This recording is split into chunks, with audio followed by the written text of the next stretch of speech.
Welcome to Protect, Suicide Prevention Training Podcast for Healthcare Professionals. I'm Manan, Consultant Psychiatrist, Founder, and Head of Faculty at Progress Guide.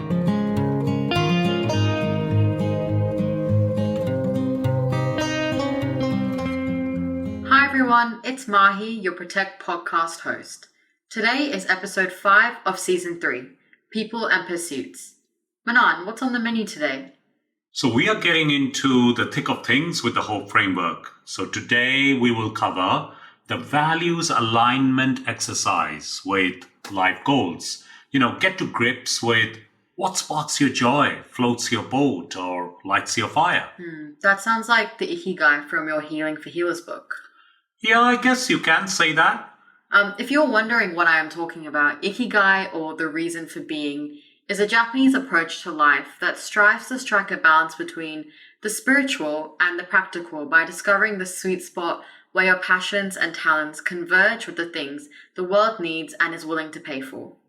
So, as a psychiatrist, I should be asking myself on the 1st of January or on my birthday each year, I should be asking myself to answer honestly and candidly, is connecting with people in emotional pain my Ikigai? Costa Ricans call it plan de vida, soul's purpose, or why I wake up in the morning. Given we have started talking about Ikigai, we might as well talk through the diagrammatic representation of it. Sure. I think it's on page 13 of the Healing for Healers book. Might have to double check that. Yeah. There are 4 overlapping circles. It's like a Venn diagram. So the first one is you love it. Doing this brings you the most joy in life and makes you feel most alive and fulfilled. You look forward to these activities. And the second one is you excel at it.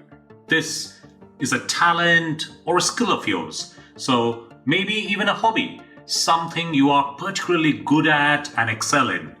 The third one is the world needs it. This is a need that exists in the world. So the world could be whole of humanity at large, or your family or friends or your local community. And the last one is you are paid for it. Yes, so this is society at large or someone else is willing to pay you for doing this. So this has a financial value and reward attached to it. So if you look at it, what you love and what the world needs, that overlap between the two would be the mission in a way. And if you look at what the world needs and what you can be paid for, that's your vocation. So if you look at it in Venn diagrams, and I think it's much easier if you're looking at the diagram itself. Now, what you love and what you're good at, the overlap of those two can be thought of as your passion. And what you're good at and what you can be paid for, the overlap of that can be thought of as your profession. So you've got your mission, passion, profession, and vocation. And the sweet spot of those 4 things is Ikigai. If you want to know more about Ikigai, the recent Netflix documentary, Live to 100, Secrets of the Blue Zone, is a good one to watch. Yes, it is a compelling watch, actually. Dan Buettner, I don't know whether I'm saying it correctly, Dan Buettner, talks about 5 communities where longevity is the rule rather than the exception, beginning with Okinawa, Japan, where the concept of Ikigai originates from. It feels like we've gone off on a tangent, but I feel like it's very relevant to today's topic. Absolutely it is. I guess we should get into the real content. Yes. Do you want to provide a quick recap of what we have covered so far? Sure. So in the Hope framework, so far we have talked about making room for emotional pain and that acceptance leads to action.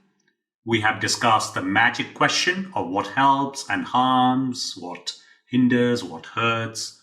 And we have undertaken the values clarification exercise in one of your important life domains, or maybe you have done it for all your domains. In the third step of Hope, we will explore, as I said, what truly matters to you and how underpinning them with values can create resilience and fortitude. What truly matters relates to the most important people in my life and my life's pursuits. As with previous episodes, I just wanted to remind any new listeners that the best way to follow along is to download the application Safe Life Guide from the App Store or Play Store. The interface is similar, as with other steps. When you touch Add, you can personalize the section with your life goals.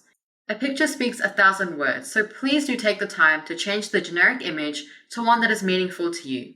Also, touching the information icon will open up top tips. So let's begin. As with the values clarification exercise, the values alignment work also begins by selecting a life domain. So we have split them up into 4 arbitrary domains: employment or education, leisure, relationships, and personal growth and health. There is significant overlap between each domains, and you will find many different ways to categorize the different aspects or dimensions of your life.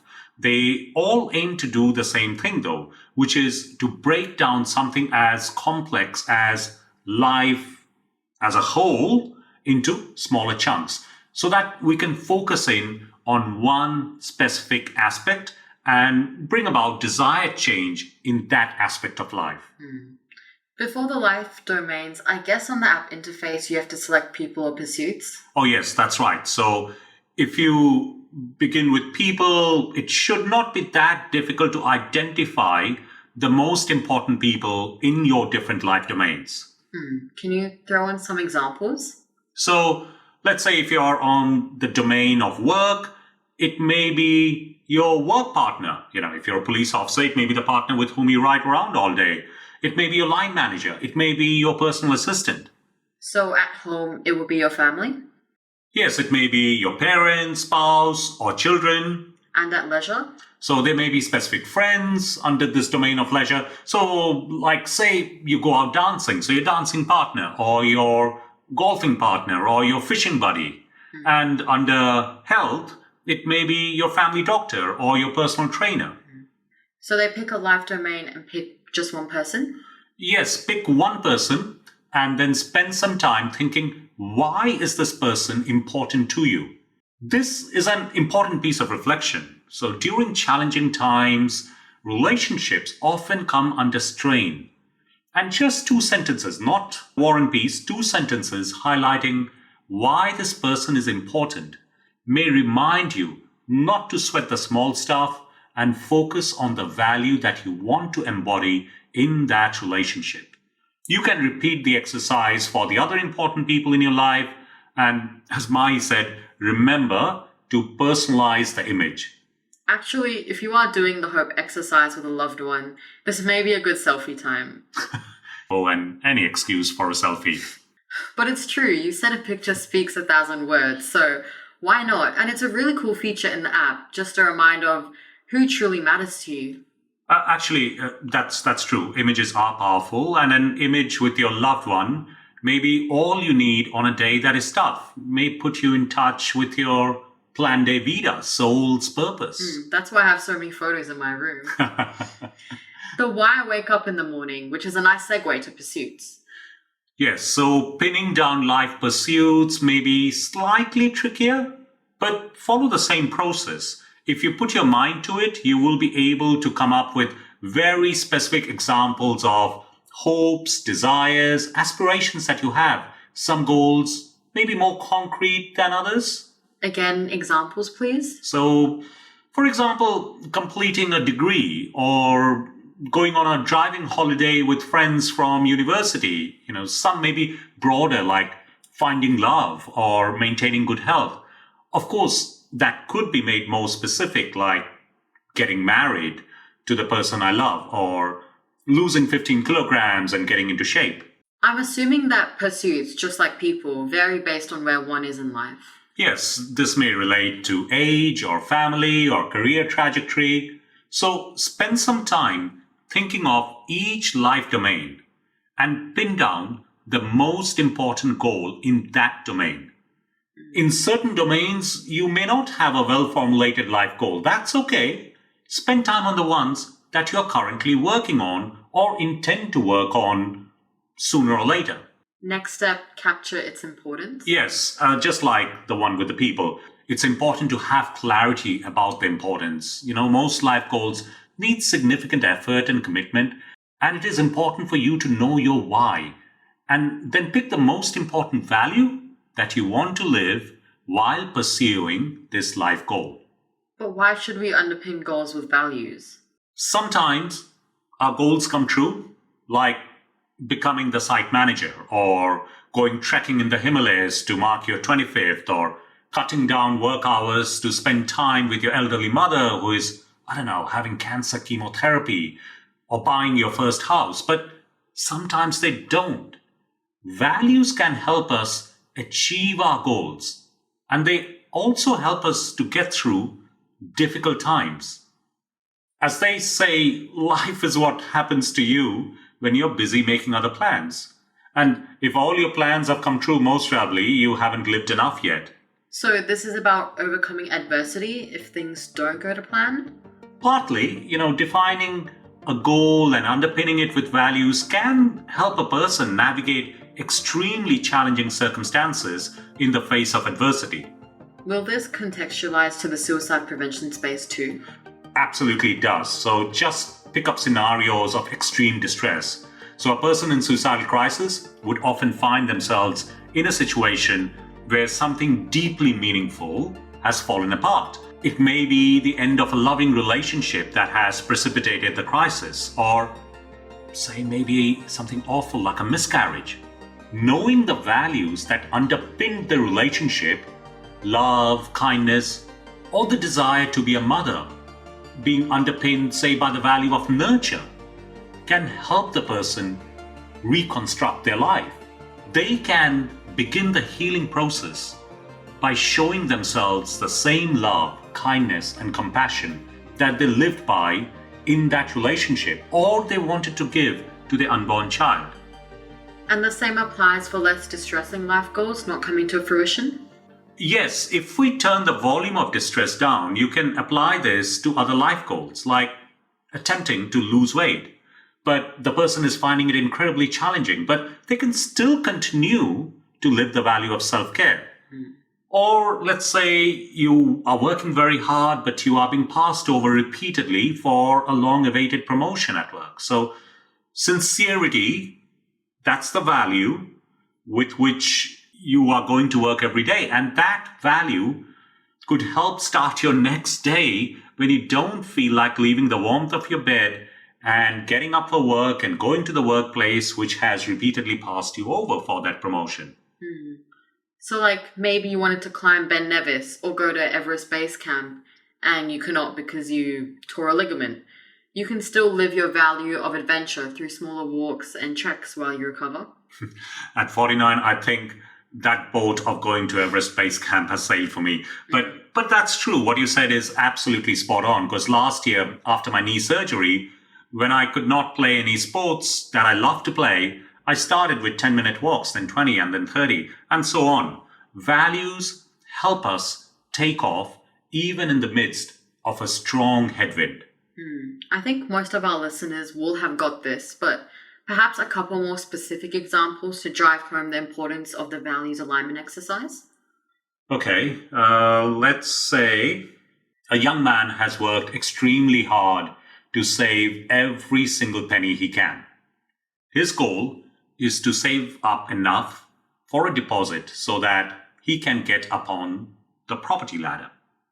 He's living with his parents, being extremely frugal, working hard, tracking the property market, investing well. Now, all of these actions are underpinned by the value of independence. I think everyone knows how difficult it is for young people nowadays to get on the property ladder.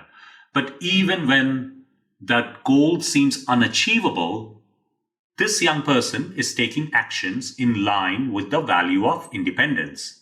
For people in our generation, getting on the property ladder certainly does seem unachievable. That's true. And let's dial it up a little bit further. So he has invested with extreme care, right? He even cancelled his gym membership, would not go on parties, saved money from alcohol to put into investment. But unfortunately, just when he's ready to put the deposit down for his first dream house, the global financial crisis hits and his investment crashes. Maybe you're too young to know what the global financial crisis was. Essentially, your investments overnight became nothing. Yeah. All his effort may feel wasted. However, for 3 years, he has delayed gratification and practiced patience and sacrifice to achieve a secure and independent future. A range of life-defining values can be elicited in this adversity. Values that may help him climb back up from the depths of despair. But with or without values, this will be difficult. True. However, if one can make the connection to the value of independence, then even amidst this difficult time, when all seems lost, he can continue to take actions to assert his independence in this as well as other domains of life. So the point you were making is that sometimes a goal is unachievable or unrealistic, but that should not stop us living the value. Consider a person dying of terminal cancer. The goal of good health might be unrealistic, as you were saying, unachievable, unrealistic. But they can live the value of self-care through actions of self-compassion till their very last breath. One can surround themselves with the people they love, have fresh cut flowers in the room. If 10 minutes is all they can walk, that's what they do. Maybe they sit out in the sunshine if they can't walk. They listen to comforting music and laugh, maybe watching a comedian do stand-up on television. They do the things they know will help. I know it's a morbid example, but illustrates the point that even in the dire circumstances, living a life guided by values can be enriching and more meaningful than a life without values. It was a morbid example, but I think you've made your point. People have different goals that come to fruition at different times. This reminds me of another beautiful Japanese word called obaitori. Oh, what's that? So it's a Japanese principle, and it comes from 4 trees. You know, in springtime in Japan, it's a riot of colors. Yeah. 4 trees blooming in shades of pink, mauve, blush, and white. I think from memory, it's cherry, plum, peach, and apricot. Now, all these trees coexist alongside each other. Each of them has a specific order, manner, and time when they bloom. So this idea that things will blossom in its own time. Okay. So That's a beautiful metaphor. Yeah, and it goes so nicely with Ikigai and this idea of persisting with your life goals, because obaitori teaches us the incomparable notion of non-comparison. While all these trees produce beautiful flowers which mature to become juicy fruits, obaitori seeks to celebrate the uniqueness of each of them. Peach, with its kind of juicy, sweet flavor, is distinctly different from, say, the tarty sweetness of plum. Both are equally enjoyable to eat, and comparing between the two to determine which is better is futile. You know, we say comparing apples and oranges. Yeah. That's the concept, because everyone has their own life goals and they will come true in its own time. Yeah. So extending this concept to life, it's apparent that everyone's life is different and each one has a unique path to traverse. Our values, our mindsets, our experiences, our choices, our perspectives, our successes, and equally important, our failures create a different path for each one of us. When we can underpin them with values, the path gets slightly easier. When you are searching for life goals, we talk about 2 things. You have to prepare the path for the person, and you have to prepare the person for the path.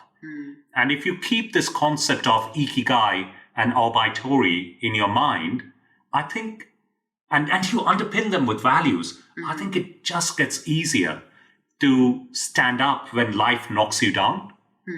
So, yeah, I don't know. We've stumbled on 2 Japanese concepts, and actually some of the philosophies that come through Japan are something we might pick up in future episodes, because there are other beautiful things like kintsugi and wabi-sabi, which are worth discussing as conceptual aids for resilience and good metaphors for resilience. That's a beautiful notion indeed. Is that what you would like to end on today? Yeah, I think we are going to run out of time anyway. So think about the people and pursuits that matter to you. Take an approach to them like obitory. It will happen in its own time. Persist with your life goals. As you touch the lives of your loved ones or follow your dreams, what values would you want to live in these relationships or the daily pursuit of your life goal? So values as the path to your Ikigai? Yes, your plan de vida, soul's purpose. Values give you the reason to wake up in the morning. It's your why. It is the values that will help you stay on course and be the wind in your sails. Underpinning life goals with values is a bit like learning to use your sails. You cannot change the direction of the wind or the distance to the destination, but you can adjust your sail. Keeping with the nautical metaphor, we have just released something on LinkedIn and Instagram, so make sure to connect with us at progress.guide. And in the final section of Hope, we will talk about taking action and continuously reflecting on the impact of those actions, that you are having by living a life infused with your values. But that will be in the next episode. In the interim, underpin your life goals with values that define who you are, and perhaps make an attempt to hit that sweet spot, that Ikigai, and remember the principle of obitory and how your blossoms will come at the time they are due. Have a wonderful day. Thank you for listening. Goodbye.